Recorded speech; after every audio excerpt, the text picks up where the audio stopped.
আমরা সকলেই জানি একটি বাঘের তুলনায় একটি হরিণ দ্রুত দৌড়ায়। যেখানে একটি বাঘের দৌড়ানোর গতিবেগ ঘন্টায় প্রায় 60 কিলোমিটার, সেইখানে একটি হরিণের 90 কিলোমিটার। আশ্চর্যের বিষয়, একটি বাঘের চাইতে একটি হরিণ দ্রুতগামী হওয়া সত্ত্বেও প্রায় প্রতি ক্ষেত্রেই হরিণ বাঘের শিকার হয়ে যায়। কারণটা স্পষ্ট। একটি বাঘ যখন একটি হরিণকে তাড়া করে, হরিণটি বারে বারে পিছনে ফিরে ফিরে তাকায়। সে ভাবে, আজ বাঘের হাত থেকে কিছুতেই আমার পরিত্রাণ নেই, আজ বাঘের শিকার হয়েই যাব। এই ভাবনা তার মনে ভীতির সঞ্চার করে, যেই ভয় তার দ্রুততাকে ক্রমশ হ্রাস করতে থাকে এবং একসময় সে বাঘের শিকার হয়েই যায়। হ্যাঁ বন্ধুরা, এটাই মনের হার, যা আমাদের মধ্যেও কাজ করে।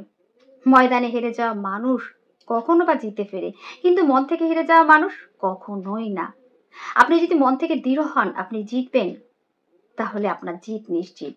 আর আপনার মনে যদি হেরে যাওয়ার ভয় থাকে, তাহলে আপনি যতই শক্তিশালী হন না কেন, যতই বুদ্ধিমান হন না কেন, আপনি হেরে যাবেনই। তাই সর্বপ্রথম মন থেকে জিতুন। একদমই সত্যি, মনের হারই হার, মনের জিতই জয়।